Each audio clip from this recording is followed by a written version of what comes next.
I'd like to welcome you to WCPT AM's Out Chicago. Think of us as Sunday brunch with your gay best friends. Now please welcome your host, Scott Duff. And a happy Sunday fun day to everybody out there. Scott Duff here along with Ellen Miller. Good morning, Scott Duff. Good morning. Happy Pride Month. Happy Pride Month. Happy week after the Buffalo Grove Pride Parade. I know, girl. I had to wear my sash again. I know. I wish you would have given me the memo. But I would like to use mine told you again. last week. I was like, I'm wearing this. Every. If I you didn't get a believe sash, you. if you get a sash, A real true satin. sash, dripping with embroidery. That, you know, Just they dripping could have with just put embroidery. Grand Marshal and taken it back, but they put the year to it's make ours. it I'm gonna only frame ours it. and I know. ours There we alone. are. It's my Grand Marshal thing. So if you get a sash, you got to wear it every opportunity you get it. I guess. It's just like an accessory. Maybe I'll wear it to Blues Fest today. There you go. Mm-hmm. Get the VIP treatment. Because do you know who I am? I am the Grand Marshal of the Buffalo Grove Pride I'm already Parade. getting the VIP treatment. There you go. Well, just imagine what you would even get. more. Just imagine what would happen. Yeah. Carpets rolled down. I like it. Rose petals before your feet. I love it. Yes. Pride Month continues to roll along, Yes, it does. and we got a big gay show for you. Girl, my Pride Month has started off real good. I'm very excited about what's happening this week. Yes. Woodstock Pride Fest is coming up this weekend, June 13th through the 5th. I mean, that's next week. Wait, no, that's this weekend. Ooh. We're the 8th, aren't we? Yeah. June 13th through the 15th. That'll be the next weekend. We're going to chat with Melissa McMahon from Woodstock Pride about the family-friendly event and also about their Grand Marshal. Who? Somebody who was on this station. Oh. I believe. Okay, cool. Miss Patty Vasquez. Very nice. I know, right? And Chicago Shakespeare presents the North American premiere of 42 Balloons. It's a new musical inspired by the true story of a truck driver who attached 42 weather balloons to a lawn chair so he could soar 16,000 feet in the air. I hear it's delightful. Yes, that is the word on the street. And Austin Nelson Jr. is going to be joining us in the second hour. And following sold-out shows and multiple rave reviews at the Edinburgh Fringe Fest and London's Off West End Soho Theatre, comedian Ricky Sim brings Coming Out to Dead People to the Annoyance Theater on June 14th. It's a chaotic stand-up about growing up as a Gaysian immigrant in New York and coming out to his conservative Chinese Malaysian mom just as she's diagnosed with cancer. Timing. Yeah. We're super excited to have Ricky Sim on the show. And it's officially summer when it's time for a Midsummer Fest in Andersonville. Charlie Wine from the Andersonville Chamber of Commerce will let us know what's going on in the neighborhood this year. Very excited about that. I am too. And I'm excited that they moved the date because usually it's this weekend. Along with several other things, and it's just impossible with Blues Fest to do it. So I'll find out why they moved it and if it's permanent, because I think it's a great idea. Usually the weather's better too. The second week of June, third week of June. All right. So we'll see. Well, there we go. Yeah. We got our own little meteorologist over me. here. There we are. And of course, we would love to hear from you. So give us a call at 773-763-9278.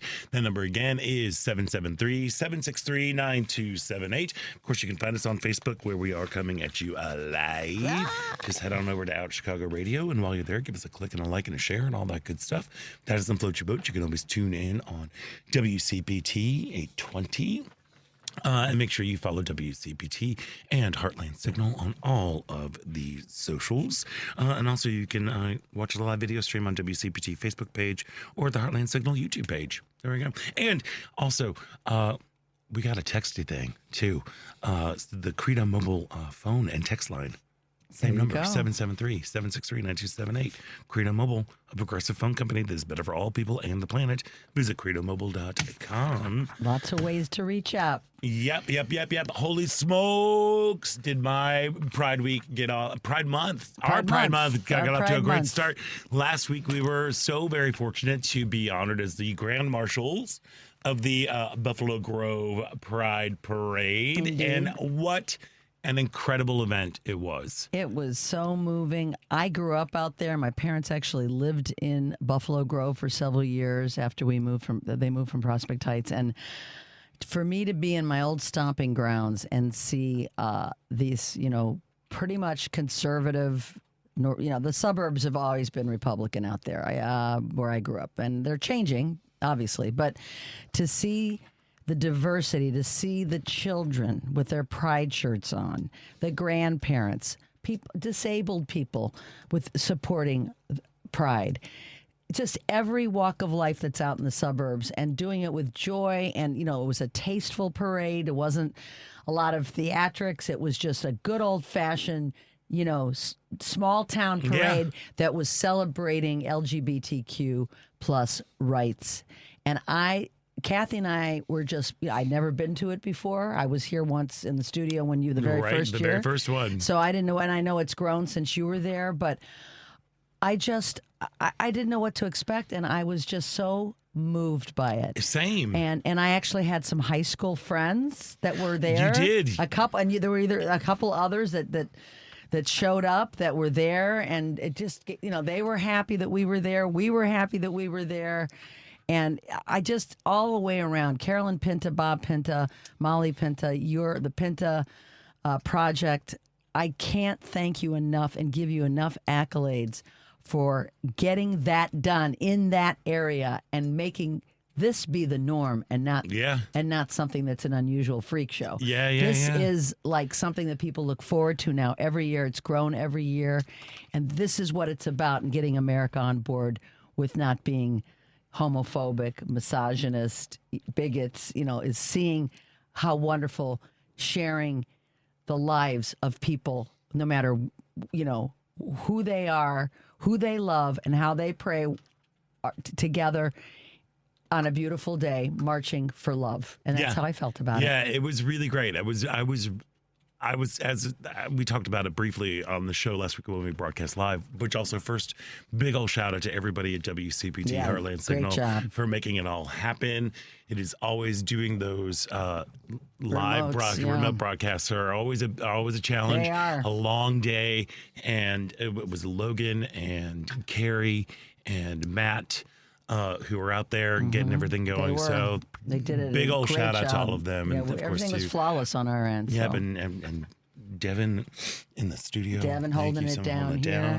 It was just really great. But then, as I was walking from the where we had to park and through the staging area, I was like, holy smokes! I mean, because there were 103 organizations that were in the parade. To put that into context, the Chicago Pride Parade now is 150.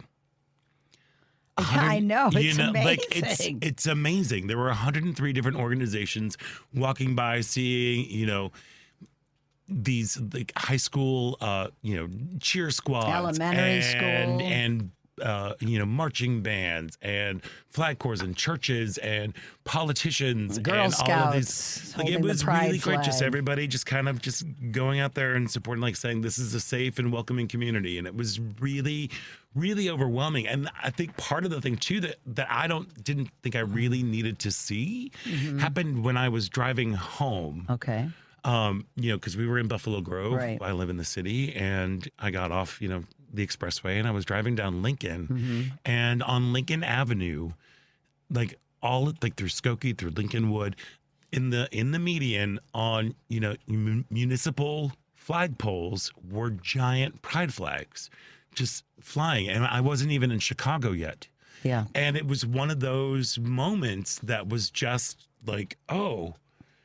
Yeah. Oh, makes you feel good about where we live, doesn't it? Yeah, but I didn't know that I needed to see that support. You did. Yeah. Well, I mean, these are crazy times that are happening right now, I mean, more than ever. I mean, every year, there were years, Scott, when after marriage equality became law of the land, we felt like, wow, we've done it. Look at, and then now here we are. Once again, saying that this Pride Parade that's coming up in a few weeks and this Pride Parade last week, they're more important than ever once again. They really are. They really are. And again, huge shout out to the Pinta Pride Project for organizing this, for just being a driving force for equality. Such tireless You also need work. to check out go check out their website. Even their Pride Parade is past.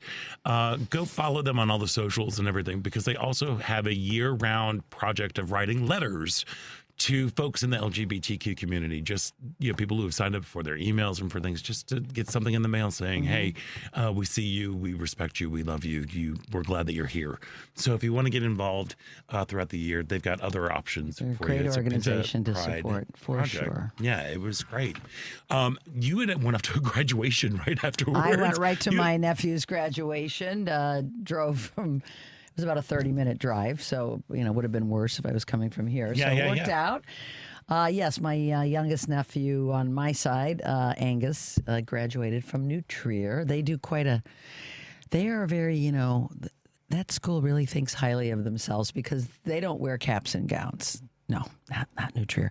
They wear the boys wear white tuxes and the girls wear white formal dresses. Oh, all right. And that's how they roll. It says a lot about the entire environment there. But you know what? Wait, so it was it was at New Trier, but it was so far out because west? they need an auditorium. It's 800 graduates. All right. But, it is a great school. And Kathy and I were commenting about, when you hear these students speak, and this wasn't necessarily the valedictorian of the class, but somebody that was chosen by the school to speak. And it just gives you hope for the future, And I look at these, I think, Matt, you guys been through a lot, Your freshman year, you were coming in on COVID. Yeah. The world has changed. I don't know what, you're going into into a world where there's a lot of questions about what's going on here in our lovely country, especially with higher education. With higher education, with so many aspects. But it's just great to see young people and to, they did look great, they sounded great. I didn't see when we graduated from high school, and maybe because some of the kids that was the last stop for a lot of them. They didn't go to college. There was a celebratory, a lot of cheering, and this seemed more solemn. I don't know if it's the generation, it's time, or what, but we used to be more ruckus. People were like, doing crazy things and doing a cartwheel after they just a different environment to what. Of course, I graduated 50 years ago from high school, right. But I don't know if it's the times or. Well, there's also what do you mean like after they get their diploma? Is that what you're saying, or like at the very end of the event? It's just it's a more subdued event than I remember when I graduated. Well, if you're in a white tux and a floor-length gown, that's part of it. I wonder, do kids have the camaraderie? Did they, a lot of them started learning, my nephew, 8th grade, he was completely remote, and then they started freshman year, going back to being back to school. But, do they have the same social skills that we had when it comes to each other? Well, I don't know. That's totally different. Yeah, that's that's what I mean. Generational thing. The kids didn't, they didn't talk as much among each other. They were probably texting each other. No, the phones are not allowed. Phones were not allowed. Okay. Phones were not allowed. Okay. Yeah. Sure. They're very strict over there. Great. I was a teacher. Phones are not allowed in the class. Come on, you are joking. Well, no one. I saw not one kid with a phone. Okay. Yeah, I would think they would be taking pictures. Well, we were, but whatever. But it was a beautiful ceremony, and congratulations to Angus, and I wish him well in his future, wherever it may lead. There we go. Not quite sure where he's going yet, but he'll figure it out. Right on, yeah. Yeah, but it was a great day, and then and it's been a great weekend. I do want to mention Blues Fest. Chicago's very own Blues Fest, the 41st, and it's one of the very few free blues fests in the country. Okay. You have to pay to stay. You have to pay to get here if you're from out of town, but people come from all over the world to our Blues Fest. World class, Millennium Park, Pritzker Pavilion. They did a tribute to B.B. King on Friday night. They did a women's tribute to Denise LaSalle. I don't know if you're familiar with her, but she was known for her kind of nasty. Okay. She was great. She was a class act, a wonderful woman. She passed. I saw her at Blues Fest several years ago, and a lot of women were. It was nice to see women because sometimes we get short shrift when it comes to blues music. It's been a very male-dominated world, but it's changing. And tonight, Scott and Devin. The one and only Mavis Staples headlines the Pritzker You just saw her Pavilion. earlier this year, didn't you? Yeah, we saw her at a birthday celebration at the auditorium with Jackson Brown and Margot Price. A lot of wonderful people. Just, talk about a civil rights warrior. She has been that person. Her dad was that person, the Staples singers from Chicago, Pop Staples. She sang with her sisters. They've both passed away. She's the remaining one, the baby sister, and she's in her 80s. So look at if you have a chance to get down to Grant Park to it used to be Millennium Grant Park, Park. to Millennium Park. Do not miss Mavis Staples. You will be energized. She's got a lot to say. In the world that we're living in right now, the civil rights movement is as important as ever. It's a movement for all of us. And she is going to make you feel good and make you feel positive and make you feel emboldened and make you feel like you've got to rise up. So Mavis Staples, 7:45 tonight at the Pritzker Pavilion. Come on now. I will be there. Come say hi. I did get to play yesterday. Lynn Jordan invited me up on stage with her at the Roses tent. Oh, great. So I got to get up and do my thing. Of course. And nothing feels better than to be at a big festival and to be able to share the stage with a fantastic woman like Lynn. So I'm on cloud nine and more to come. Right on. And last night I know you had a spectacular I evening. went to Ravinia last night for Janelle God, I Monáe wish there were two of and me. Grace Jones. Oh, I wanted to go to that so bad. Holy smokes. Let me tell you, what a way to continue like the beginning of Pride Month. Like it was great. You have Janelle Monáe, who is a part of the LGBTQ community. You have Grace Jones, who, for all intents and purposes, she's just Grace Jones. Yeah, the doing one and her only. thing. Like it was, they both did about an hour and a half. They had to Grace Jones played all the way up until like 10:30 when they will pull the plug at Ravinia because of the noise ordinance that's going on there. But the shows were phenomenal. If you ever get the chance to go see Janelle Monáe, if she comes to a town near you, go see her. Go see her. She is just amazing. Like, we were talking about it afterwards. I'm like, she seems to me kind of like a theater kid. Oh, she's definitely got the acting chops, as we know. Well, yeah. I mean, she's a quadruple threat. She's everything. But she seems with her shows, there's something theatrical. There's something kind of like little art house kid about the whole thing. But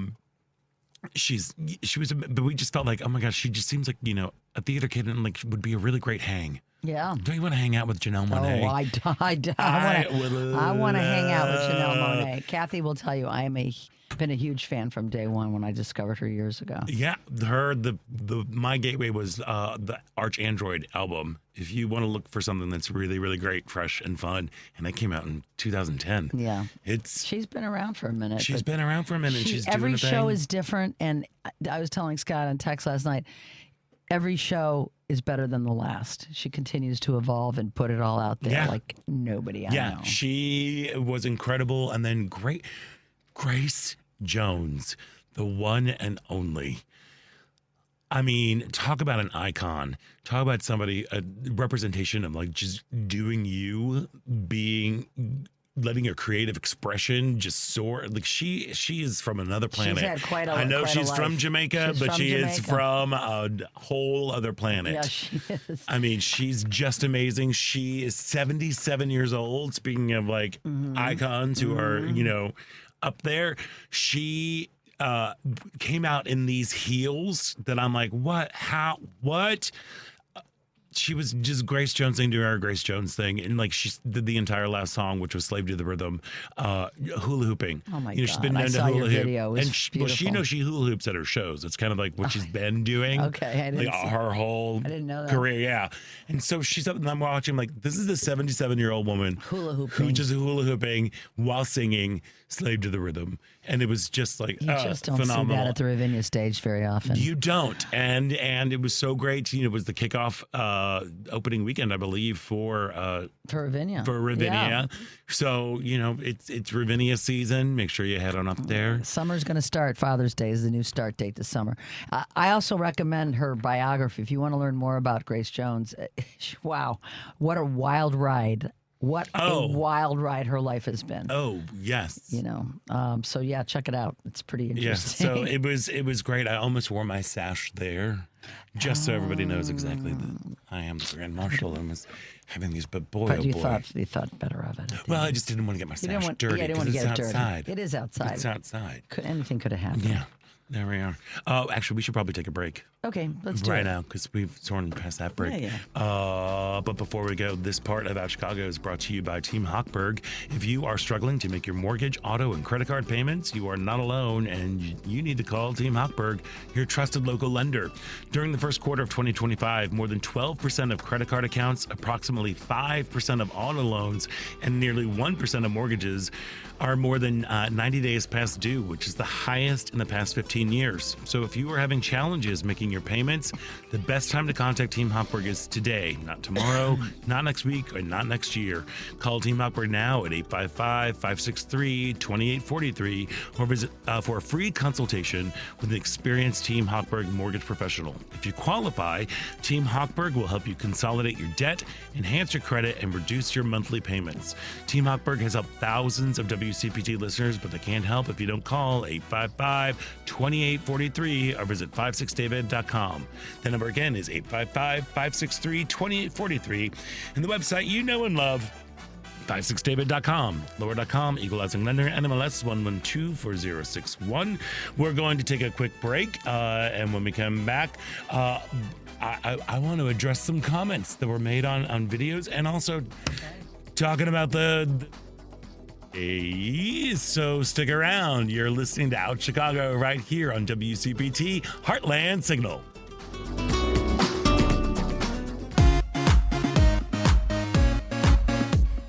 Hey, this is Mark Patton, and I'm from Scream Queen, My Nightmare on Elm Street, and you're listening to Out Chicago. And welcome back to Out Chicago. Scott Duff here, along with Ella Miller, just rolling along here. Hey, and I just want to let you know, if you want to share your thoughts anytime by leaving a message on our voicemail line, that number is 773-467-8202, and we may play some of the messages on the air. Mm-hmm. They're excited. And also, what's really kind of cool, too, tomorrow on Live, Local, and Progressive with Joan Esposito, her guest star, John Shaw, director of the Paul Simon Public Policy Institute at Southern Illinois Carbondale. And this I'm really excited about. Journalist, author, and pundit Molly Jong Fast, who will be in Evanston Wednesday doing an event at Nichols Concert Hall. Molly Jong Fast she's got a really brilliant political mind and very keen observer of what's going on. So make sure you tune into Live, Local, and Progressive weekdays from 2 to 5 p.m. Central on WCPT, Chicago's Progressive Talk for 20 years. Sounds good. Oh, yeah. So we were the Grand Marshals of Pride at Buffalo Grove. It was great. And WCPT posted a little video that I shot from the staging area of the parade. And you know what? The response, we got a lot of views, which is great. And the response was, was great from a lot of people. But then you've got some knuckleheads who were in there who were leaving some very interesting comments and everything. So I thought I would take this time to address them. Now, there were a lot of people who were commenting on my shirt, which I loved my shirt. Yes, the theme was Pride nice. was natural. And I'm like, Ellen, let's do florals because it's nature and natural. But I couldn't find a floral shirt, but I found one that was covered in like electric colored fruit, which I thought would be appropriate for the day. And a lot of people were like, oh, look, he's even got his fruit shirt on. And to that, I say, congratulations, you mouth breathers. You got the joke. And there we are. Also, there was a lot of June is Veterans Month posts kind of thing. And I'm going to say close. May is Military Appreciation Month, and November is Veterans Month. So it was really, really close. I also had to check out my cousin posted a big old thing of like Happy Pride Month with a big American flag hanging down like off of some sort of thing, and I'm like, oh well, good to know that flag is just for straight Americans. Thank you so much. I will make sure that I remember that and what's going on there. Oh, one of my favorite things was Scott Prattis from Hickory Hills, Illinois. Yeah, you sent a couple of emojis that looked like a hand holding up one finger, and I just want to say yes, Pride is number one. Thank you so much for that. We're number one. I think that was the finger that it was holding up. The number one finger. That's what it was. I'm sure that's what he meant. Also, hey, Mike Phillips from Minneapolis, Minnesota, you sent a picture with a bunch of rocks, like large rocks with the caption, Pride in the Middle East. Wow. Yes, Mike. Yes, Mike. Thank you we are very fortunate that we live in this great country. So thank you for reminding us that we are able to celebrate Pride without people throwing rocks. Yeah. Mike Phillips from Minnesota, Minneapolis, Minnesota. Daniel Trottier.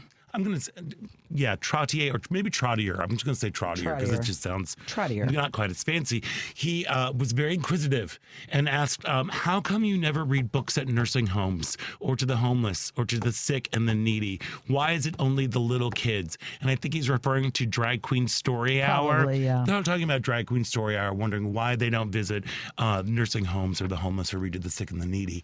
And my answer to you is that those people can read. Kids can't. Good answer. So that's why people read to children. Right. Because children can't read. Yes. There we are. And Paul Kerr of Utah asked me to repent and then quoted some Bible verses from every homophobe's favorite book of the Bible, Leviticus. He gave a long list of folks who are going to burn in hell, the last one being abusers of themselves. To which I ask, Paul, what is that weird sock by your bed doing? What's going on there? Any hoozles. To all of the folks who took time to with your time out to comment with words of love and support, and even the haters. I just want to say thank you so much for listening. We had over 500 comments. Most of them were positive. Thank you so much for listening to that. There we are.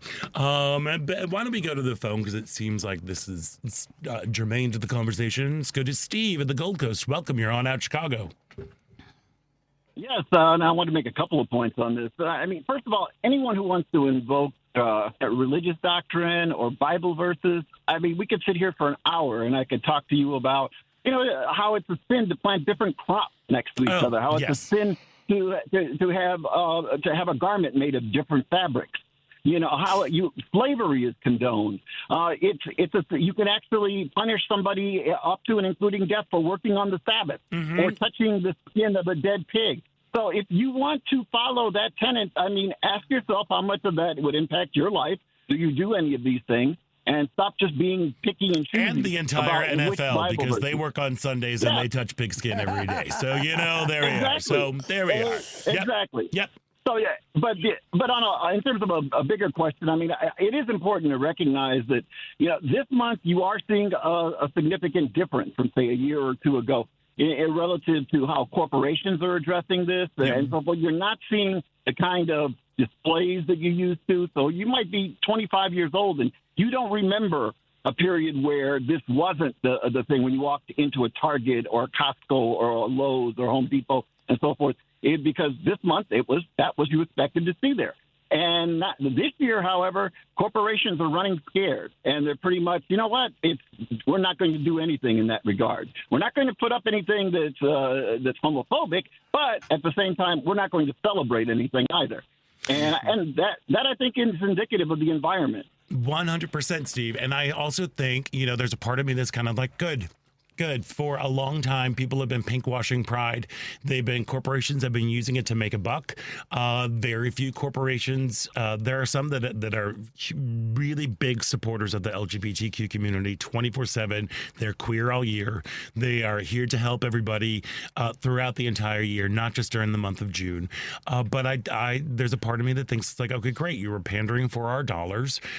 We were excited for that, I guess, but it also, one of the reasons why the Pride Parade in Chicago got shrunk is to kind of weed out some of those corporate sponsors, because it became more about people selling things as opposed to people remembering exactly why we do this the last Sunday in June, which is to remember that the first Pride Parade was a riot. It was a riot of black and brown folks, of trans folks, of non-binary folks, of people who could not fit in, who could not, quote unquote, pass in straight society, and they were protesting the constant attacks and raids of police officers to gay bars in New York, and that is what led to the Stonewall riots. Let's remember, they were riots. Absolutely. And it's important, and that's an essential point, because the Gay Pride Parade in Chicago went from something that was disdained by many people, to then becoming very mainstream, to then becoming embraced by the powers that be in terms of, again, as you point out, corporations, but also media and political leaders and so forth. So now all of a sudden, everybody and their mother wants to be there. They want to be seen as being there. But then the question becomes, okay, showing up to the gay pride parade is one thing, but what are you doing other than that? Yeah. To forward the interest of this community. We're seeing who really has the true commitment to the cause and who is running scared, and that says it all, sadly, right now. Steve, thank you so much for giving us a call today. We really appreciate it. Thanks, Steve. Yeah, thanks. I mean, I think it's kind of a good thing. I know Target right now is also under attack. I have not stepped foot into a Target because of their DEI policies. And it's shown. Their numbers are down. That's one of those things that's going on. The gay community embraced Target for so many years because they felt that they were so, supportive of the cause. And then they backed down, and it's like, okay, I guess you were only supportive when it was comfortable for you to be. Yeah. So I don't know. I mean, there's still a part of me that holds out hope for Target to come around or whatever. I hope so. But that's a big thing. That's we have to remember, and I think this year it's really being drawn into focus that our civil rights are not guaranteed right now. No. The Equality Act has not been passed, even though a couple iterations ago it was passed twice through the House years ago, and just it is dead. And it is just saying that LGBTQ plus Americans have rights, have the same rights as you, not special rights. It's just incredible. Just the same rights as you. That it's so hard. Yeah, to get it's this so hard. done. And we're dealing with an administration who is trying to erase queer history, erase any sort Queer of history. history, that isn't black going to- history. Black history, There was a bunch of pettiness this week when the raging alcoholic and accused sexual predator, Pete Hegseth, ordered the Navy to strip the gay rights leader, Harvey Milk, off of a ship. According to Pentagon spokesman Sean Parnell, quote, Secretary Hegseth is committed to ensuring that the names attached to all DoD installations and assets are reflective of the Commander-in-Chief's priorities, our nation's history, and the warrior ethos. Any potential renamings will be announced after internal reviews are complete. That was the Pentagon spokesman, Sean Parnell. Let's talk about warrior ethos. Tell me that gay folks don't know what it means to be a warrior. Tell me that trans folks don't know what it means to be a warrior when you feel like you have to go to battle every day you step outside of your house. Every time. Every time. Harvey Milk served in the Navy. Yep. Harvey Milk was one of the first openly gay elected officials in the United States. He was killed because he was a gay man. Yeah. He did so much to bring gay liberation and gay rights to the fore. Yeah. We're experiencing that now. Tell me that these people are not warriors. Just because they don't have a gun, right, doesn't mean that they don't know what it means to believe in something, to believe in the promise of a country where freedom and liberty, freedom and justice for all. That's a huge thing. And along with this whole other, not just the Harvey Milk, the USNS Harvey Milk is up for renaming. There are other ships that are up for review. Maybe you can recognize a through line. The USNS Thurgood Marshall, named after the first African-American to serve on the Supreme Court. The USNS Ruth Bader Ginsburg, named after the late Supreme Court Justice. The USNS Harriet Tubman, named for the woman who helped slaves escape to freedom in the 19th century. Enslaved people. The USNS Dolores Huerta and USNS Cesar Chavez, both Hispanic leaders. USNS Lucy Stone, a 19th century suffragette. And the USNS Medgar Evers, the assassinated 1960 civil rights leaders. And these are the John Lewis class ships meant to be named after civil rights leader and activist icons. So I think they need to look at their history. The history of what these ships were fighting for in World War II was against fascism and authoritarianism in this world. And now it's acceptable. This breaks my heart on every single level. that they're trying to strip diversity away and warriors, true warriors, as you pointed out eloquently, Scott, who have fought for the principles of this country. It's fascism, it's authoritarianism, and no two ways about it. And if people in this country are stupid enough to think that this is a good move, then God help us. Yeah, well, they've already started stripping away any references, from day one of this administration. They've started pulling any references to black folks, to women, to queer folks. That's all gone. They are trying to erase history. Frightening. But the best thing is the unintended, little side effect of this renaming is people are talking about Harvey Milk. Yeah. And about saying his name. People are talking about John Lewis and Thurgood Marshall. That's we have to keep the conversations going, and we cannot, they are erasing history. They are trying to pull books from libraries, from public libraries. It's everything, again, that our grandparents, our fathers fought and died for. This is happening before our eyes right here. Yep. And if people don't wake up soon, it's going to be too late. Yep. And there was another comment that was from that video that was saying, what have LGBTQ people done? They haven't done anything. Yeah, they're just here. Here are just some contributions of LGBTQ folks. So you have Alan Turing, basically the father of computer science, and helped end World War II. Yep. You've Dr. Sally Ride, who was the first woman in space.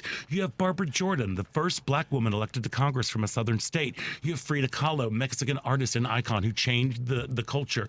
Bayard Rustin, civil rights activist, right-hand man to MLK, and architect of the March on Washington. You have Audre Lorde and Walt Whitman, celebrated poets, and the list goes on and on and on. And LGBTQ folks continue to contribute to politics, culture, and the greater good of the world. And don't get it twisted. On that note, we're going to take a quick break. And when we come back, we're going to be speaking with Melissa McMahon from Woodstock Pride. So stick around. You're listening to Out Chicago right here on WCPT Heartland Signal.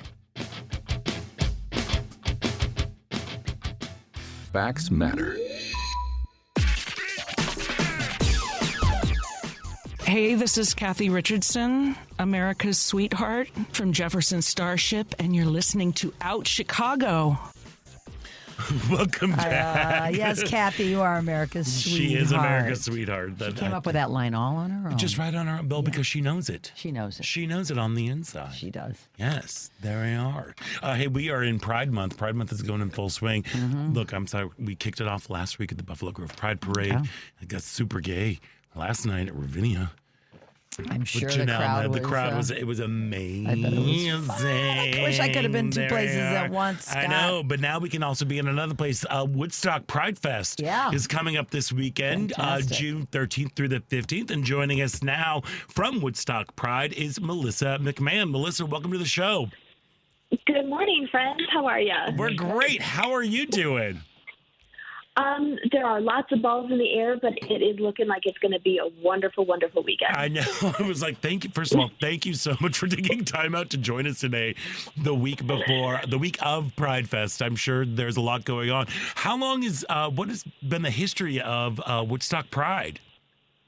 So we are in our 7th year, and our 6th in big giant grandeur. So our very first one started out as a kid-centric pride event, and we just let's go big next year. And then in 18 we did a small parade, and we have grown every year since. Last year we topped out at about 9,000 attendees. Amazing. That is amazing. So what are the plans for Pride Fest this year?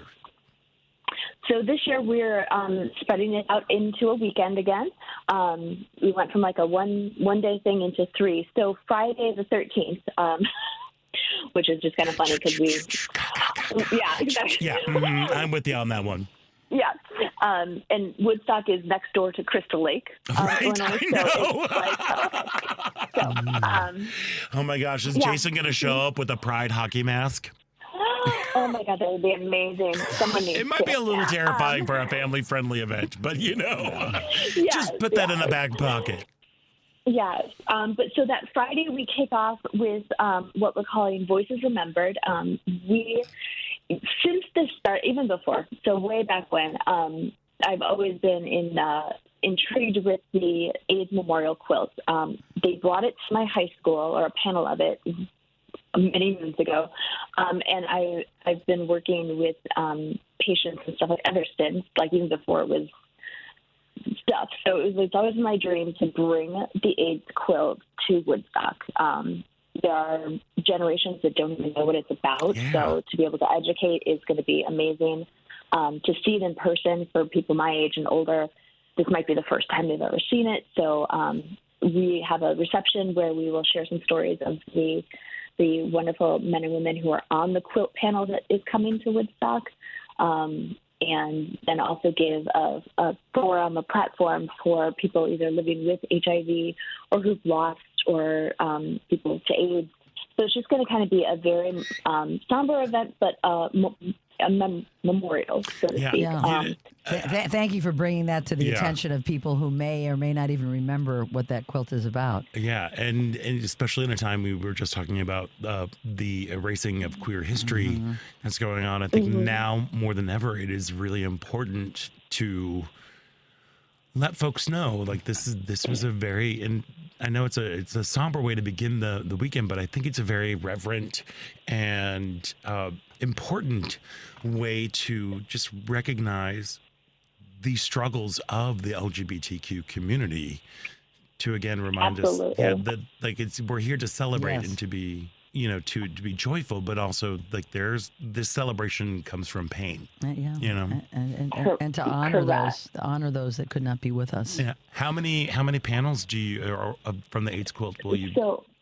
So we have one large panel, which is 12 foot by 12 foot, and then there are 8 individual quilts on that panel.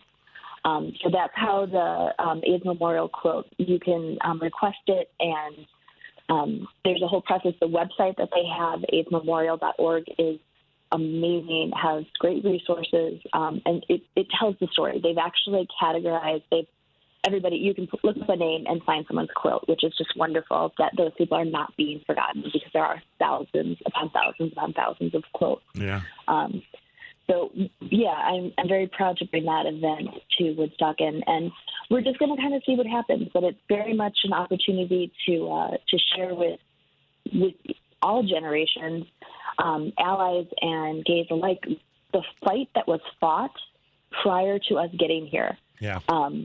That, we can celebrate and we can have flags and we can have parades now, but there was a time when we couldn't, and it wasn't that long ago. Yeah. So just kind of pay homage and then very much memorialize the people who we've lost. And to that, we thank you. And then we moved on to a celebration. Yes. Moving on. So then we moved to fun. So it will be on display all weekend. But then Saturday morning, we will have all the colors. So our Color Fest is a twist on our color run. We're actually involving, like our dogs, bike riders, walkers, runners, all the colors, just a party in the USA here on Woodstock that morning. And then we've got our pub crawl, which is a fan favorite and just a good time. Some of the best outfits you're going to see come out on that pub crawl night. Come on now. Do they have a sash, though? That's what I want to know. I've seen a couple. They come with their own. We've got some pretty cool swag. We are going to light up the night with the swag for our attendees. And what's really wonderful about Woodstock is our city, like our city square, within walking distance, there is enough establishments. We've got 10 different stops, and it's all walkable. So everyone is, Uber your way home, but you can go from establishment to establishment, just walking along, making friends, having fun. And it's just it's a fun night. Melissa, how you said it's been going, was it 8 years? 7? This is 7. Yeah, how has the parade evolved in these last 7 years from your perspective? So our very first time, we were just like, I hope people come. I hope, we get a little bit, we have a couple, maybe 100 people. In that first one, we probably had about 2,000 people watching it.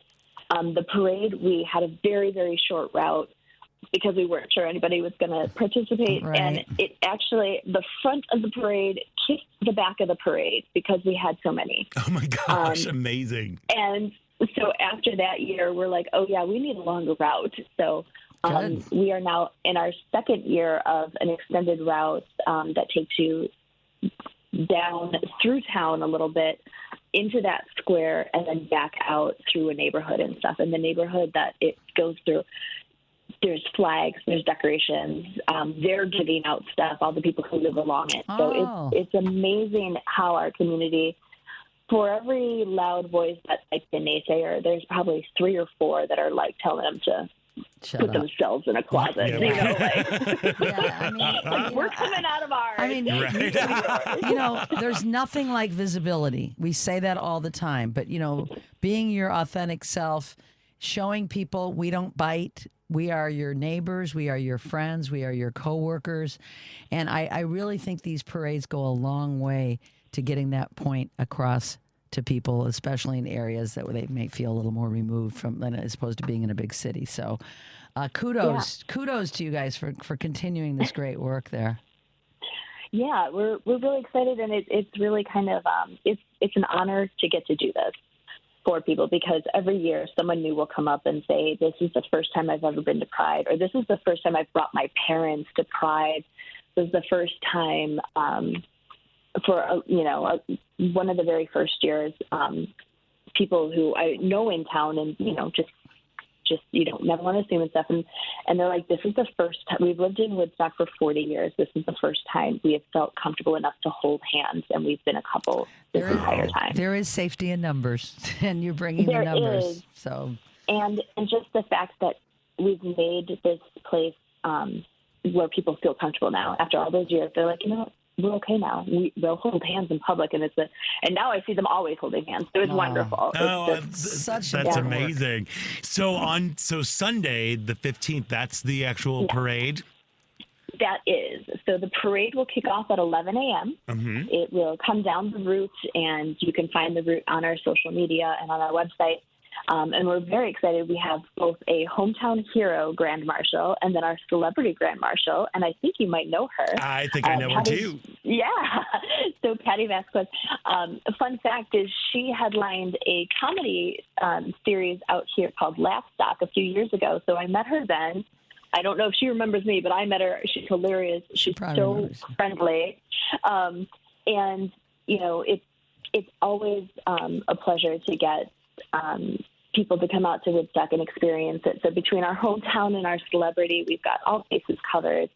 And right now we are at, I believe the number is 68 entries for our parade. Amazing. Fantastic. That is just amazing. And as Ellen was saying, you know, these parades that take place in smaller communities, I think have a bigger impact than folks than like, you know, the big ones that we have like here in Chicago or New York or Atlanta or wherever. Yeah. There's something about like, it is the community coming out to say, we support you, we support this. And it really does fill me with pride to know that Woodstock Pride is doing such tremendous work. You want to make sure that you can like head on out to Woodstock, give them a little bit of support as well. This coming weekend, June 13th through the 15th for Woodstock Pride Fest. For more information, go to WoodstockILPride.com. So that's Woodstock, Illinois, but just make it IL. Yeah. WoodstockILPride.com to find out all the information about that. Melissa McMahon from Woodstock Pride, thank you so much for joining us today. I know you're also off to a protest today too, as well as organizing. Just go out there, keep fighting the good fight, Melissa. That's what we have to say. Yeah. That is what we're all about. We will keep doing that. Thank you so much for having us. Of course. Thank you for your good work. And we can't wait to add another sash to the WCPT family of like really great grand marshals, you know. So. Awesome. I saw you guys last week. We walked in Buffalo Grove, so I saw you guys from afar. Love it. And we had a blast. Well, happy Pride Month to you. Check out Woodstock Pride Fest this weekend, June 13th through the 15th. Melissa McMahon, have a great day. Thanks so much. You too. Thanks, friends. Thank All you. right. Bye-bye. We've got to take a quick break, and when we come back, there is the second hour about Chicago right here on WCPT.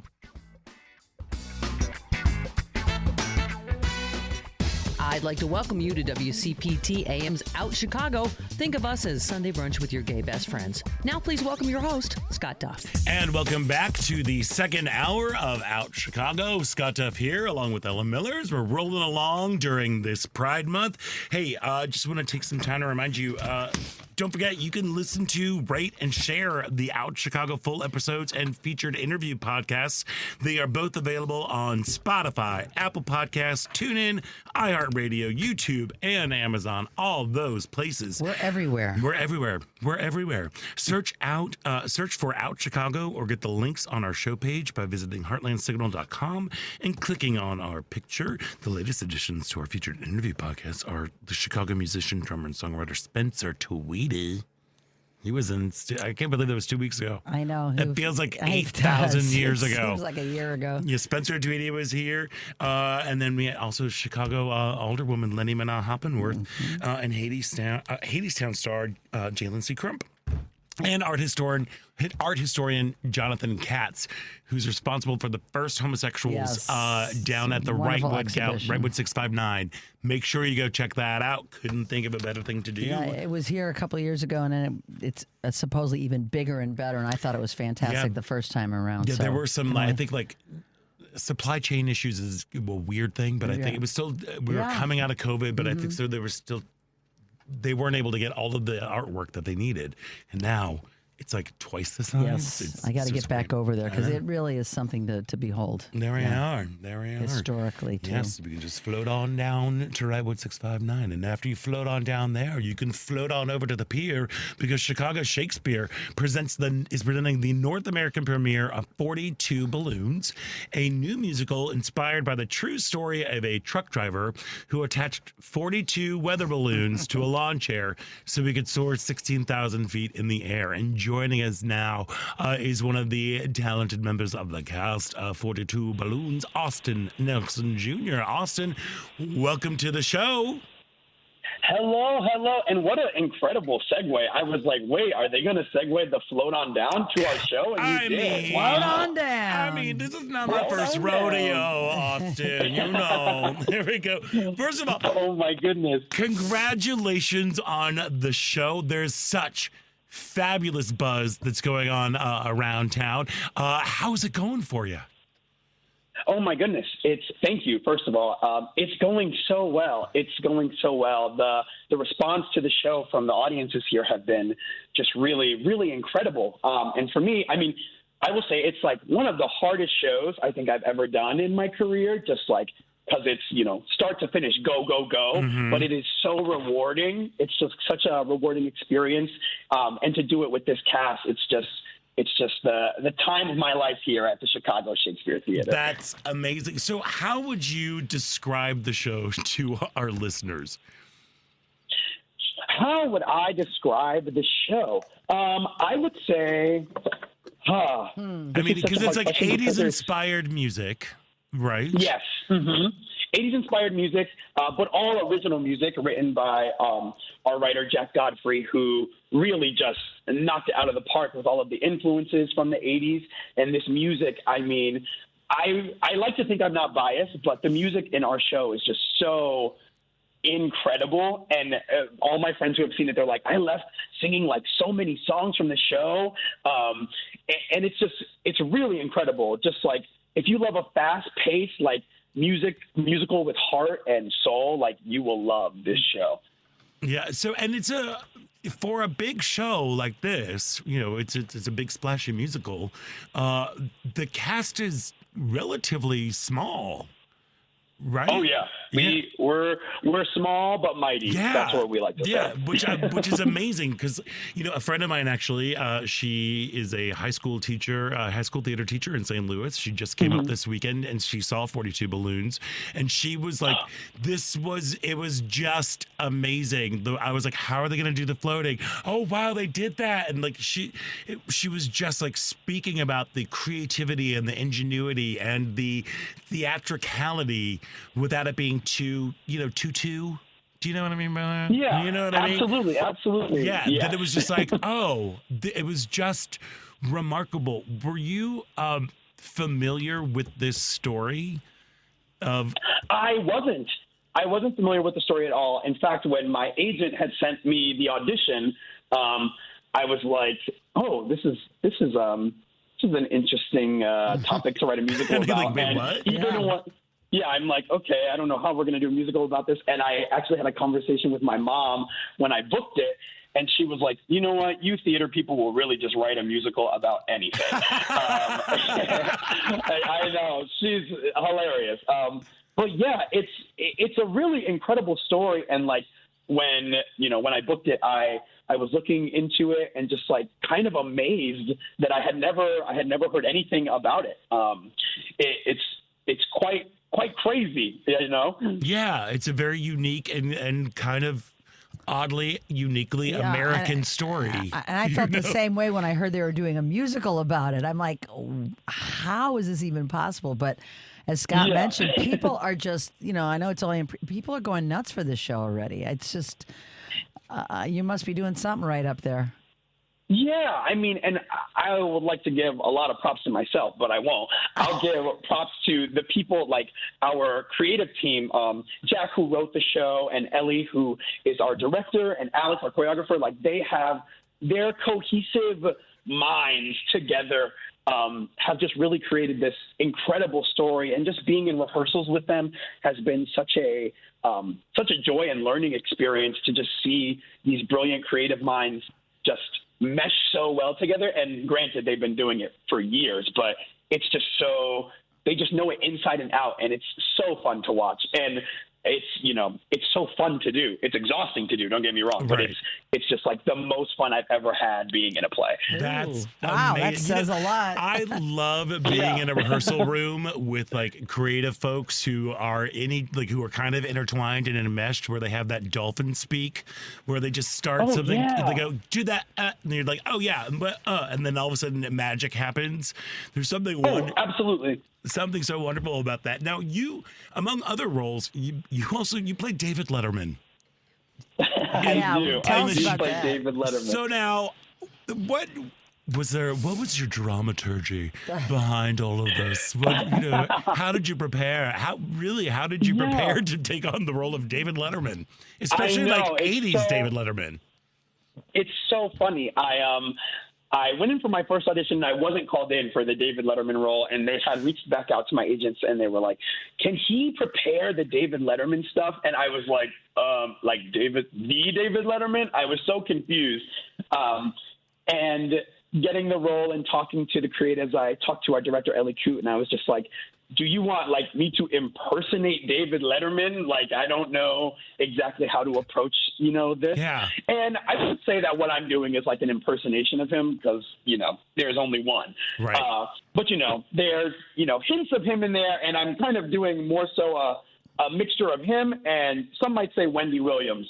And kind of, that brings fun. Together.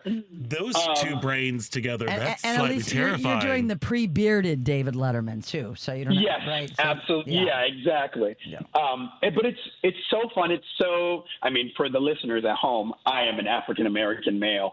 And so it's just funny. The reactions of the audience when I come out as David Letterman is just like, it's so fun. It's just a fun time. They knew what they were doing when they cast you in that role, Austin. Oh, they knew. Yeah. They knew, okay. I believe it. So now the show, like I said, it's kind of like a quintessentially like uniquely American story that you have this man who wanted to fly. So we got a bunch of weather balloons attached to a chair. Someone's holding them on by a rope.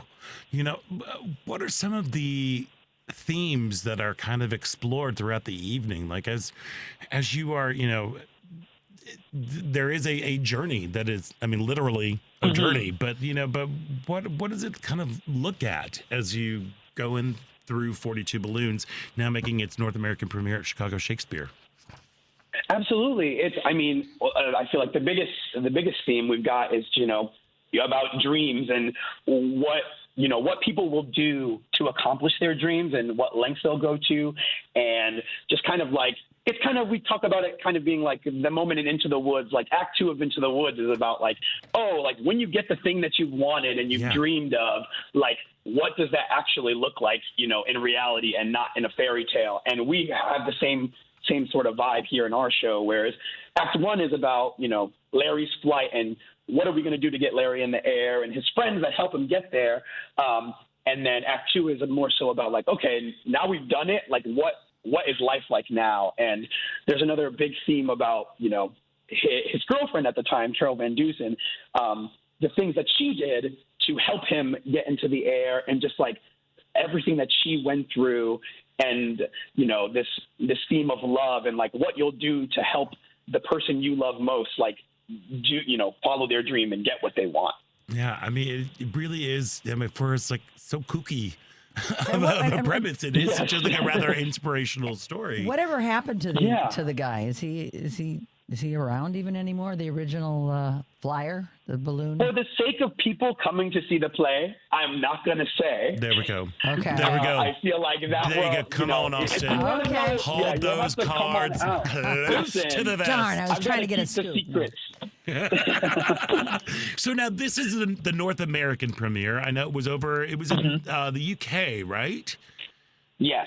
And has so the entire production team, have any of the actors who were over in the UK, have they come over? Yes. So our two leads, Charlie and Evie, they are both from the UK, and they've been with the project since it started, you know, since its early, you know, developments. And so they came over here, and it was really, it's so fun doing it with people who know it very well and have been a part of it, and also with most of us, you know, who have never been a part of it, like having the two sides, like some people like learning it for the first time, and then Charlie and Evie who know it very well, but are still, you know, things are changing when they came over here. You know, there's a new song from when they did it in the UK. Oh, wow. So just like watching them learn that stuff. And it's just been a great time. Well, you are Chicagoan.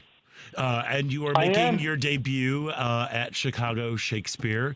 So, I mean, it sounds like it has just been an incredible experience for you. What do you hope folks take away when they come see 42 Balloons, the North American premiere, mind you, at Chicago Shakespeare? Listen, I mean, this theater has been, you know, since I've been, you know, younger, a dream place to work, and has been something that somewhere that I have never thought like, oh, I'm going to work there. And I saw productions in the past, like they had the North American premiere of 6 here and The Notebook, and, you know, they have all these big, you know, flashy musicals, and I'm like, ooh, I want to be a part of something like that.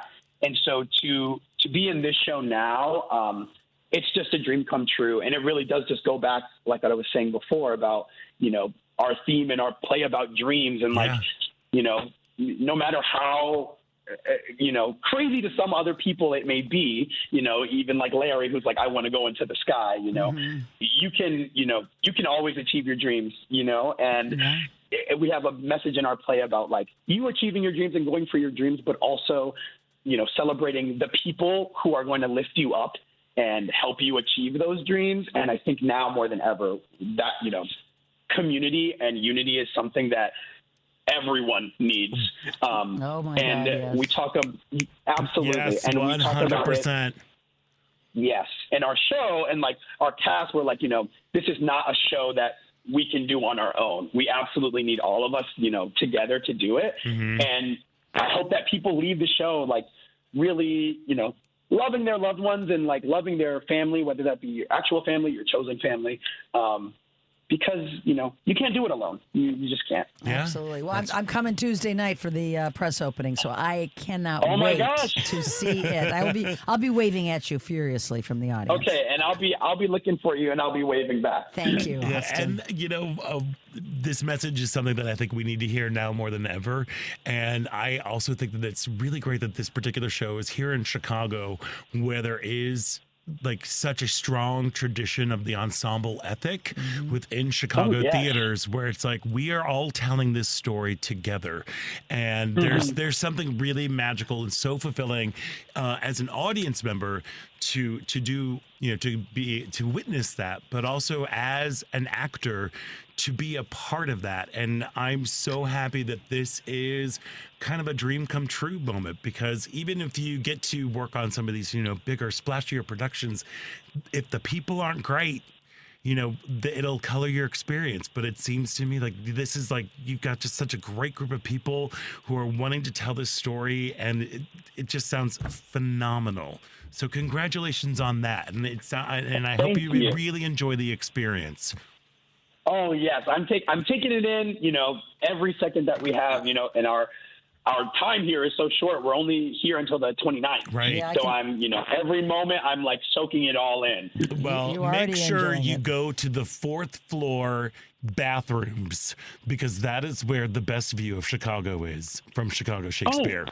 Don't you worry. I've seen it. I've taken many a picture in the 4th floor bathroom. I know, here. it's the weird. Now, is the women's the same? Yes, Okay. it's so good. I think the women's is actually even more glamorous I than go all the the men's time. is. I don't Go remember. upstairs. I I'm gotta telling you, check you it got to go to the 4th floor bathrooms at Chicago Shakespeare.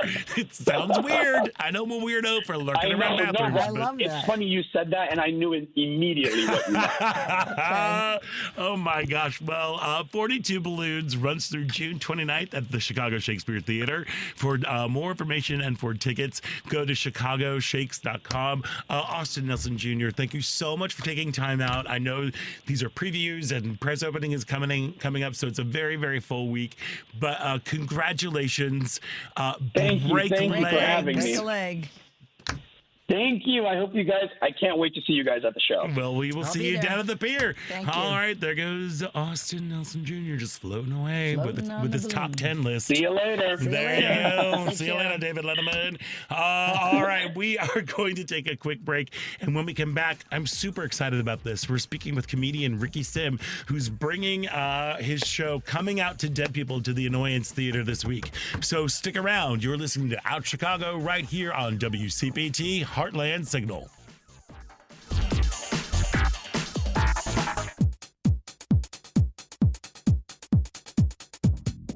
I'm David Dodd with the Chicago Black Gay Men's Caucus. Welcome back to Out Chicago on WCPT 820. And welcome back to Out Chicago.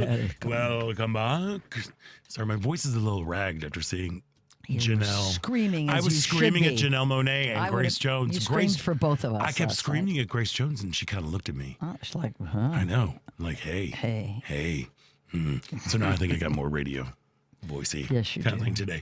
But hey, tomorrow on Choose Views, Richard Chu will be talking to Sarah Jones, managing editor and co-publisher of Politicus USA, and Rich Lugas and James Hicks of Leaving MAGA.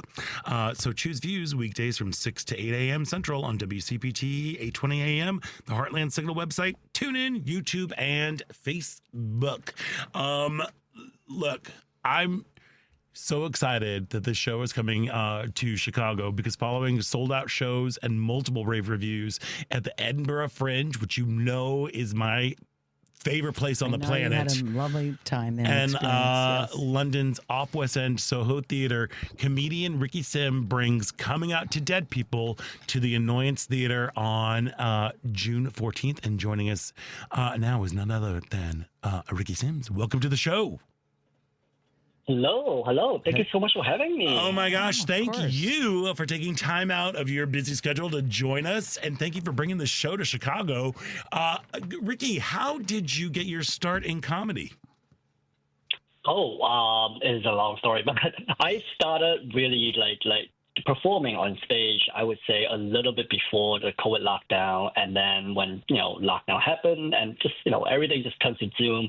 But that's when that's still a good time for me to kind of write more stuff. And as things started kind of get back on stage and live performance is getting back on, I started performing more and more and started put together the solo show during the time. Yeah. So what was your process for writing the solo show with the great name Coming Out to Dead People?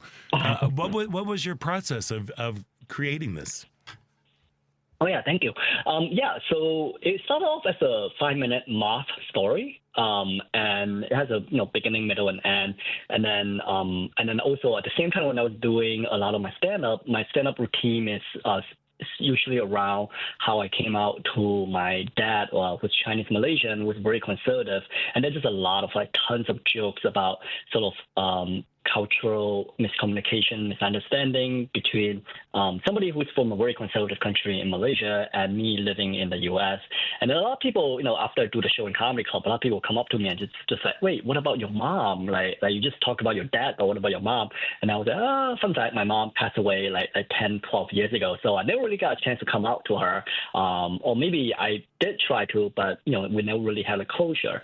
And that kind of got me thinking. I was like, wait, why can't I write about my mom? So I started kind of digging in more and more information, about the times that my mom was still alive, in early 2000, TRL, Carson Daily Times, and this kind of got me started kind of writing, kind of write some sort of a juxtaposition between what was the time like before in early 2000 in the U.S. in New York, and versus now, and so that's kind of how I put the solo show together. Yeah, Ricky, how do you prepare for something that's so emotional? For a story that talks about balances queerness, grief, identity, and the funny. How do you get there? I Meisner acting class. Okay. Yeah, I think that really helped. Like some of the Meisner technique actually helped me to kind of get into the emotion and get into the mood, I would say, in my brain.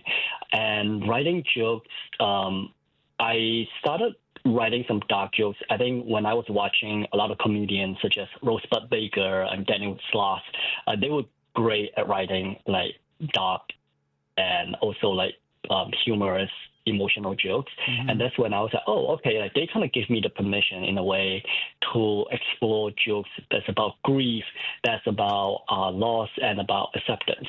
Mm-hmm.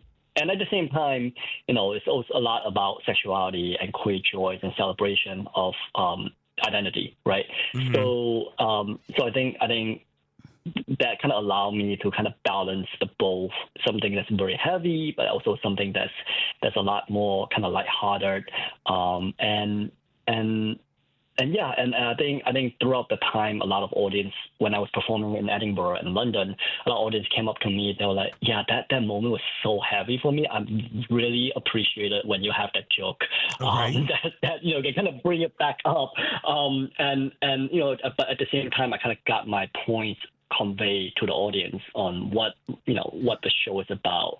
So yeah. Well, Ricky, let me tell you that is a skill that not all people have. I was doing stand up for 10 years, and there was stuff that I was like trying to take my own hardships, like things that I had run up against that were a little bit more serious, and trying to find the funny within there. I was never good at it. I just bummed everybody out. So that is a really incredible gift that you have, and a talent to be able to have that go for those heavier moments and then have that sweet release of a joke and of a laugh right out of that. I'm sure you're going to be covering it in the show, Coming Out to Dead People, which you can check at the Annoyance Theater on June 14th. But how old were you when you came out to your parents? I never voluntarily came out. I was just sort of pushed out of the closet to my family. I was around like 16, 17. I wasn't ready to come out yet at the time. Yeah. It was early 2000. It was before the It Gets Better campaign started. So I think that's kind of what makes the whole story complex, because I wasn't ready to come out yet, and at the same time my mom was diagnosed with terminal cancer. Mm-hmm. and then it was just like, oh, well, should I just let her just blissfully ignorant and not knowing, about me, or should I just let her know this important part about me? Is my coming out for me or for her? So that was sort of the question that I was exploring. And also it was, early 2000, there's not a lot of information available. Right. Internet was still dial up, AOL, right? Uh-huh. So it was a very different time, and I think, but the message is I would say still kind of universal about like how to deal with acceptance after loss, and how to deal with kind of just picking what best for you to accept yourself, for people who have left us when they're way too early, and how to kind of get have peace with that, basically. Yeah. What advice, Ricky, would you give someone who was maybe in a similar situation as you, with a parent that might be terminally ill and that you've never, tell them, about your authentic self and come out to them? I mean, looking back on your experience, what would you tell them if they had a parent that was in that situation? Yeah, one of the message that I kind of really hone in my show is that not coming out sometimes is not because you're a coward. No, coming out sometimes is a privilege, right? Depending on what time that you live in, what area of you grew up, what kind of family, religion, upbringing, or cultural upbringing that you bring in. Coming out is a privilege, right? And you kind of have to kind of be sure that you're safe, for yourself, and be sure that the people around you are ready and safe, before you can kind of have that conversation. I know right now it's just like easier and easier, more and more people, it's easier to come out, but there are still many people in different kind of communities and different immigrant family, or even from other countries, that have family in other countries that. There's still a lot of anti-LGBT laws and legislation in place in those countries. Like those parents, they might not, have the right information about, LGBTQ. So I think it's just a little trickier to kind of navigate in a situation like that. And I feel like a lot of sometimes we kind of don't have a lot of media portrayal about that. And that's sort of like why I want to bring the show to people and kind of like, oh, hey, like, what about these people? Like, just because there are people who are able to come out and be free, but doesn't mean that, you can't do it, and hopefully this show can make you feel less alone, because there are still people who are navigating that and who are still going to be with you. Yeah. Yeah, Ricky, I think that's a really beautiful way to put that about it's a privilege to come out. I have a friend who has family in Malaysia, and I know his journey has been not the easiest. So it's thank you for putting that into perspective for folks here. You got to, now did this show start in Edinburgh, or was it like, were you developing it in New York and then was it to debut in Edinburgh? Yeah, I debuted it as a stand-up 20 to 30 minute sets in a karaoke bar in Chinatown, in the basement of a restaurant. With 20 of my closest comedian friends, and they just came to support, and I love them for that. And then they were like, yeah, like, we really love the emotional part of the story. Just expand on it. Just don't be afraid to just expand on the emotional part of it. And then I was like, sure. And so I started kind of taking the piece into different sort of theater festival, like LGBT solo show festival, and in New York. And then a lot of people told me that you should try to bring it to Edinburgh, which is what I did in 2023. I did a full month run in Edinburgh, and that's where some artistic director from London, Soho Theatre, saw the show, and they invited me to bring it to London for a short run. Those are like great experience, when I was doing the show there. Yeah, I mean, to start the show coming out to dead people in the basement of a karaoke restaurant, karaoke bar. Gotta start somewhere. And then going to Edinburgh, as I said at the beginning, like, Edinburgh is my place of enchantment. It is the most magical place. Clearly, there were some magical moments for you there. What was it like performing there? I mean, because it is a crazy environment. And were you making changes and honing the show as you were there during that month? Or was it pretty much locked in and we know every show changes based on the audience, but, or were you taking times to kind of like tweak things? Yeah, definitely. There were a lot of jokes that just I was not able to kind of translate it over from US to UK. Yeah. So I kind of have to write new jokes, for the audience member in the UK. But I think the more challenging part is really to promote the show, because there's 5,000-6,000 shows happening a day. And I basically was, on my show poster, you see that I was carrying a rainbow urn. So that's actually an actual urn that I bought from Amazon. I just Googled gay urn. And, there you go. Everything's available. I love it. All right, gay urn. Yeah. So I was just carrying the gay urn. And I was just kind of walking around in the, Royal Miles and, in Edinburgh. I was just like, hey, I want to see a comedy show with my mom in it. And people just kind of stop. Oh, my God. I love it. Oh, no. That is brilliant. I would have loved to have seen the looks on their faces, Ricky, or heard their comments. After. Yeah. They were like, "What are you doing?" And I just gave them my show poster. I was like, "Yep, I was able to get a lot of people through that way." Yes, Ricky, that is brilliant marketing. Yeah, like we said, if you haven't been to the Edinburgh Fringe Festival, there are how many did you say? 6,000. I mean, I don't know. But here's the only one with a gay urn. I know. There are so many, so you're constantly trying to draw people because there's so much that you can go see. And to have a big old gay urn and saying, do you want to come see me and my mom in a show? Oh, baby shoes. I bow down. I bow down. That is some marketing. That is just amazing. Brilliant. So you're coming to Chicago to the Annoyance Theater on June 14th with your show Coming Out to Dead People. Have you been to Chicago before? I have not. I'm really looking forward to this experience. Yeah, I have not. Your life's about to be changed forever. I know. I'm really excited for this. Yeah.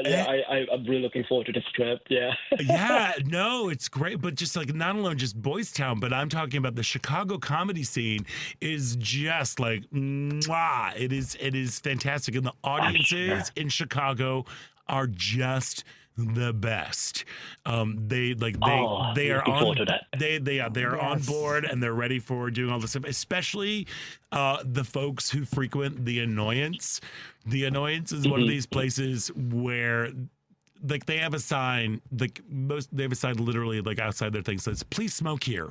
Their whole thing is to just poke people and poke people and poke people until you start to giggle and laugh.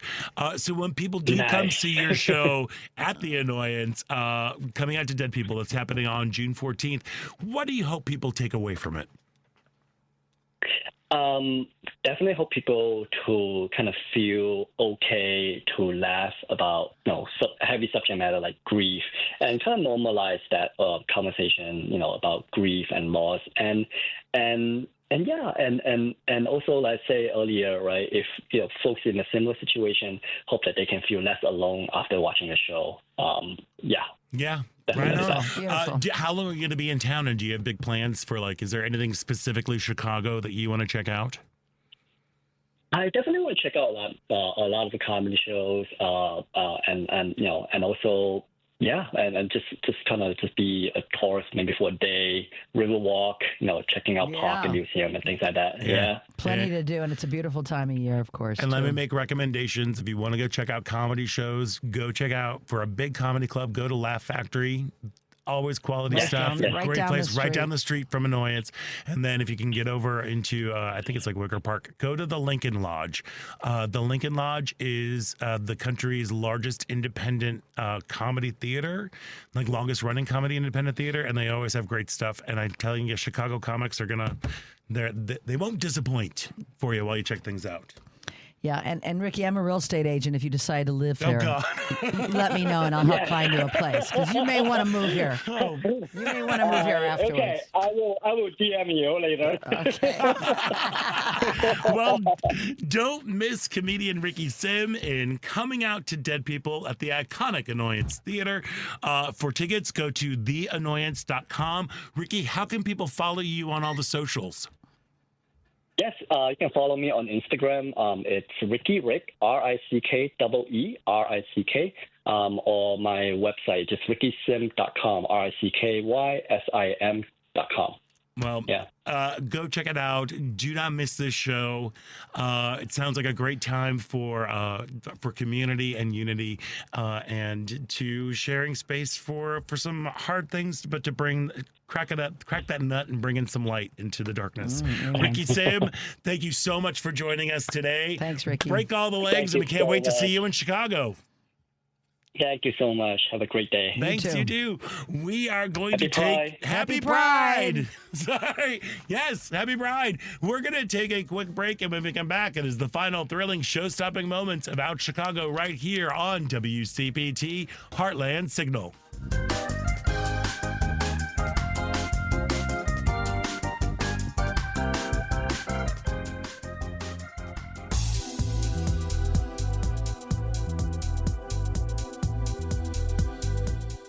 Welcome back to Out Chicago on Chicago's Progressive Talk. Can I get you another Bellini? Oh, please. Stephanie Miller, please. Are Bellinis still in? Because, we did record that 12 years ago. It's been a while. It's been a while. Maybe we should have her do an updated, like a Beet Moscow juice. Mule or something. Or something. Or beet juice, non-alcohol drink. Or CBD drink. Yes. Or a THC drink. They are legal. We are the legal. ugly stepchildren. I always go, is anybody offering THC drinks at this event? No. No. Well, they're legal. They are. But they are still kind of definitely a beard bit and of belly. They have. Yeah. Okay. That's what I know. Yeah. But yeah, we do. We probably should stigma. get a different Bellini. Yeah, we'll talk to I don't know. Steph. I don't really. We don't brunch because we're always here when we're brunching. I know we don't know what the trends are because we're here. Because we're here. We're brunching. But then when we're not here, we love a street fair. Yes, we do. And everything going. And This is it's the time. unofficial kickoff to summer when Midsummerfest comes rolling along. And Midsummerfest 2025 is this coming weekend in Andersonville. And joining us now from the Andersonville Chamber of Commerce is Charlie Wine. Charlie, welcome to the show. Good morning. Thank you for having me. Oh my gosh, thank you. I am an Andersonvilleite and I love Midsummerfest. What is in store for this year's fantastic festival? Well, I would argue it is the official kickoff to summer. All right, there we go. And Pride Month. Midsummerfest, I'm so excited. Obviously, for anyone who's not familiar, it's Andersonville's huge street festival, 3 days, 5 stages, like maybe 80,000 people. This year's, I think, particularly exciting just because we're bringing back some of the most popular things from previous festivals, like our vintage market. We had a fun little activity last year. People could get married to whomever or whatever they want at the vintage market. So we're doing that again this year. All right. But over, 100 musical performers, local artists, vendors, everything. I could go on. So I have a question. I am happy about this, but I noticed that generally over the years the fest has been this weekend, it seems to be a week later this year, which I'm happy about because I'm a blues fester and I always have a hard time trying to get to all of the fests. So was there a conscientious change in the date? Is this permanent or? So Midsummerfest is always going to be the first full weekend of June. Full weekend. Okay. Yes. So last week was the 30th, 31st, and 1st. So we always do the very first full weekend of June. Well, I think the weather's always better Father's Day weekend. So I love that it's going to be a week later, and I'll be able to make it this year. I hope so. That's why we're calling all daddies to Midsummerfest this weekend. Perfect. Come on now, come on. So there are They're like 3 or 4 stages along the way.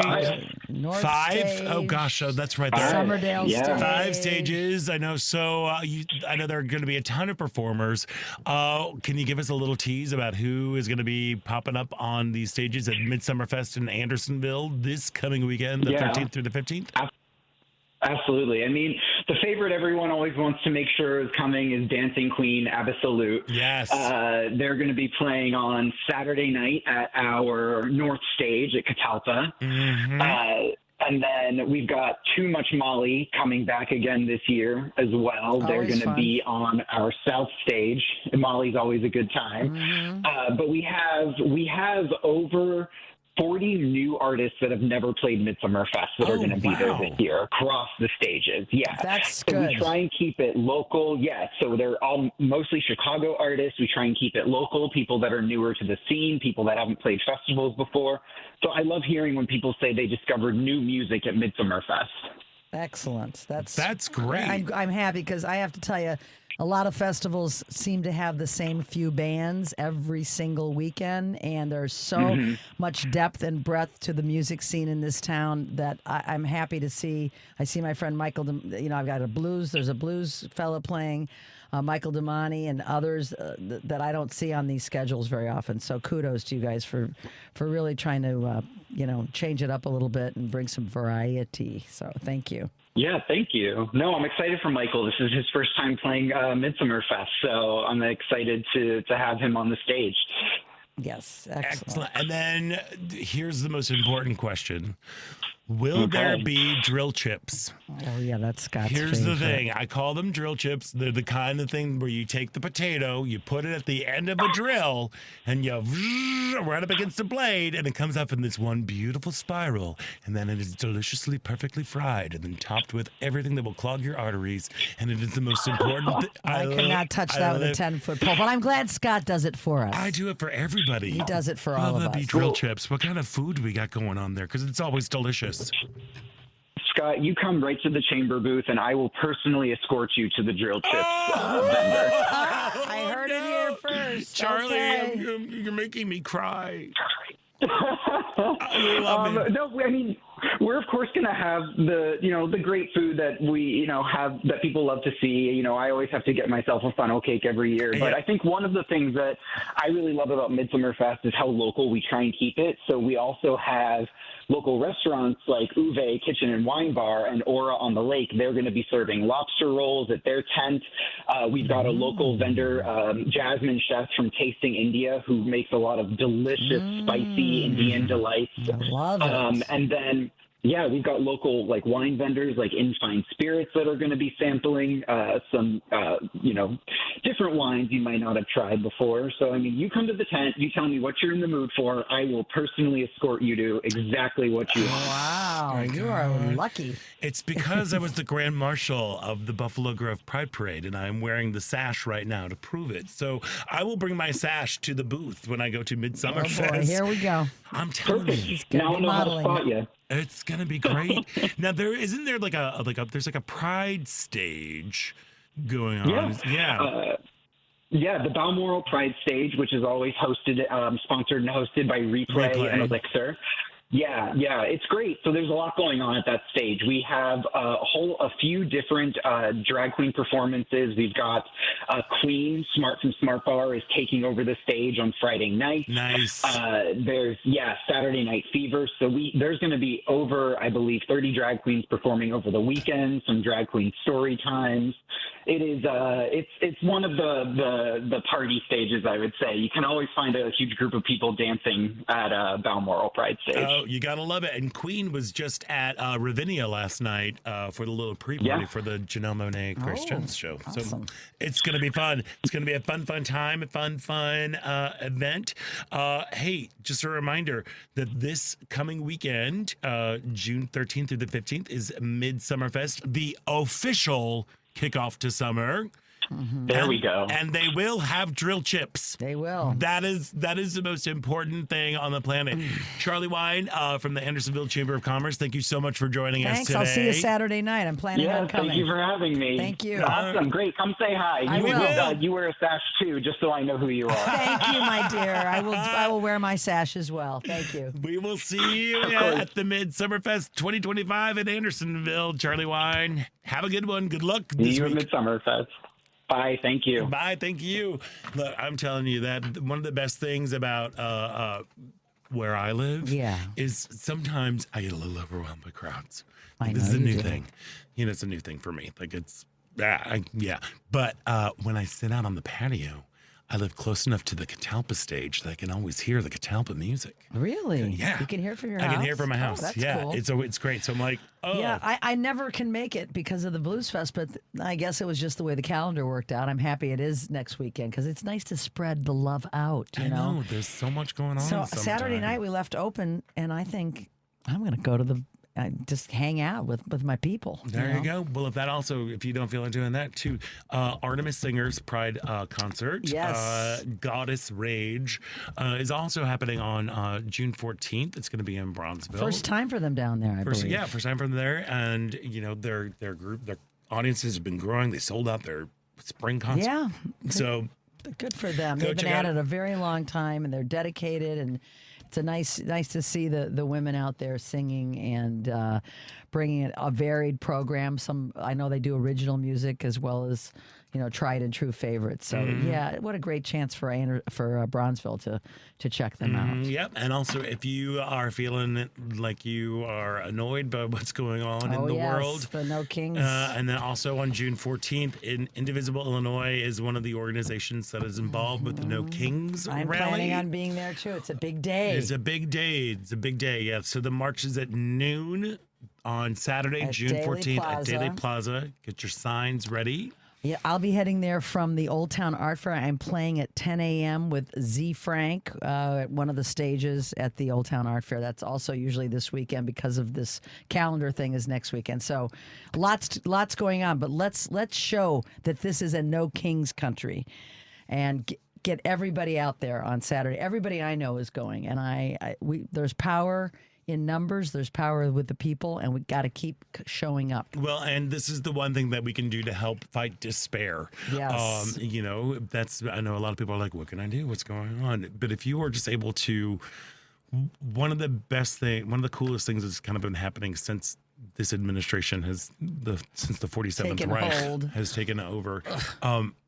There have been protests like almost every day across this country, whether it's small, large, whatever. There are people out there who are having their voices heard. And like we've been talking about with these smaller pride parades, like in smaller communities, which are still huge events, especially for the communities. For Buffalo Grove Pride Parade, there were 103 organizations that were a part. Awesome. To compare, in Chicago, 150. Woodstock, Illinois, they're up to almost 80 something, almost 90 that are doing that. It's something big. And when you see people who are out there, or whether you are a person who's just like, I have to register a complaint. I have to do that. I have to let my voice be heard. That inspires other people because they see you are out there doing that. They're like, well, I feel that way. That's I read right. your really great sign. My favorite one was from the last march. The Hands Off March was an orange Croc, those shoes. Yeah. Just like, yes, I know those shoes. with a ding dong, with ding dongs sitting in it, and it's literally a crock of doo-doo. That's a good one. Yes. But when you see signs like that, or when you Yeah. see other things, or people who are like, might not be quite as flippant, but who are really just passionate, like, please, trans people deserve rights. Yes, Queer they do. people deserve rights. Due process is a big thing. We believe in this. We believe in innocent until proven guilty. Yes. We believe in financing, supporting higher education, which goes into research. There are so many things that are at stake right now, and when you go out, you don't have to pick all of them. Just pick one. Just pick one every weekend. But not even that, just one that you really believe in. Yeah. And when you go out there and somebody sees you like on a social media post, or they see you on the train going down to the plaza, or they see you in your neighborhood, it might inspire, it will inspire people to have their voices want to be heard and for other people to take action. That's right. So, and that is Safety the in best numbers. way to, I hate saying safety in numbers because it feels like, I don't know, but there's empowerment in numbers. Oh, there's empowerment in numbers too. Like that's what it means. These are incredible events. They're really, really amazing. And if you have not been to a protest yet, I highly recommend. And just a reminder, the King's Rally is happening. No King's Rally. It's happening on June 14th at Daly Plaza. You can go to Indivisible, Illinois. And as you said, you feel helpless. Go out to one of these rallies and you come back feeling energized and like there's lots of hope. And you did something. And you did something. And you did something. Yeah. What have you done today to make you feel proud? I keep playing that song and you never know what that song is, but I'll send it to you. Send it to me. It's a good one. I'm sure it But is. that brings us to the end of our show. Oh, my God. I want to thank all of our guests. Melissa McMahon from Woodstock Pride. Austin Nelson, make sure you check out 42 Balloons at Chicago Shakespeare. Ricky Sim, he's bringing Coming Out to Dead People to the Annoyance on June 14th. And, of course, Midsummer Fest is happening all weekend long next week. Devin, thank you so much for everything that you do. Paul, thank you as well. Being very gracious during Pride Month. There we are. Ellen Miller, have a great closing night. Tell Mavis I said hello. I sure will. Give her your love. There we are. Please and do. admiration. Please do. And I'm Scott Duff. And until next week, Stay proud.